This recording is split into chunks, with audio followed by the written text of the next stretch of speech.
I guess the biggest challenges facing ad agencies at the moment are to do with the rise of procurement and the fact that so much emphasis is placed now on margin and on cost. And you're dealing with a situation where we're being driven to cut our margins, to cut our costs.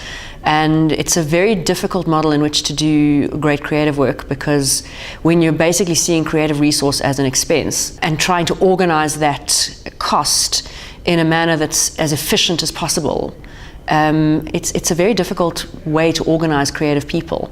And I mean, I don't want to come with the incense burner and the finger cymbals and sound like a flake, but the mass production model of efficiency applied to the creative process, I don't think is a very, very good fit at all. So we're being driven to cut costs. From our side, we're trying to increase margin.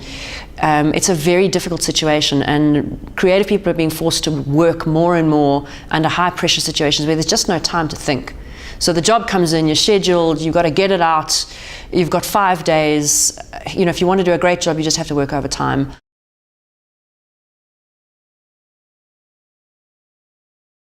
Educating procurement people in big companies as to the nature of IP procurement would help, but it's not going to change anything unless their KPIs change. So they have a job to do, and I mean, I don't have anything against procurement people, but they've got a job to do. They're measured on how they save money. They're not measured on whether or not they make a good purchase. And so you can educate them as much as you like, but if at the end of the day their bonus is going to be based on how much money they saved, nothing's going to change.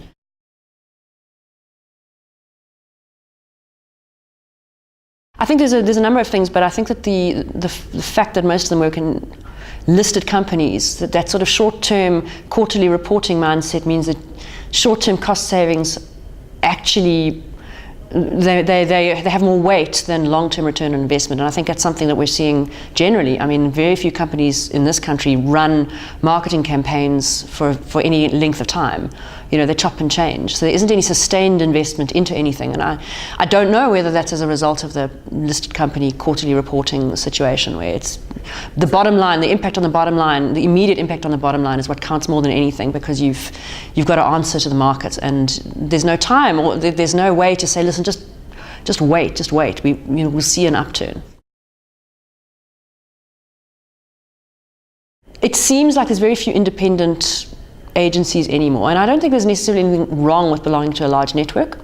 I think that you benefit from scale, you benefit from access to resources, but I think that there needs to be a return to greater autonomy. So I think that what happens is that a lot of ad agencies get bought up by big networks, and they do benefit, but I think that there needs to be a little bit more operating autonomy within that, so that agencies can make their own decisions, that they don't have to chase short-term profit at the expense of longer-term investment in creative people, because it costs money to build up a great creative agency. It's never going to be easy. Those are, I think, what they call divergent choices, where it's never going to be always that you always make the decision based on what's best for the creative work, because you do have to make money. There are revenue decisions to be made, but it's about that balance. It's about being able to have the autonomy to go, you know what, for a little while we're going to invest in creativity. We're going to take less profit. I think that the world is changing. There's the rise of what they call B corporations in America, which are legally protected. There are legal guarantees within their constitutions that limit the amount of profit they are required to make. The stakeholders of those companies are defined as not being just shareholders, but also the community at large. So I think if we can bring some of that thinking into the marketing industry here, I think that the creative work would benefit enormously. I feel like creativity suffered so much in this country.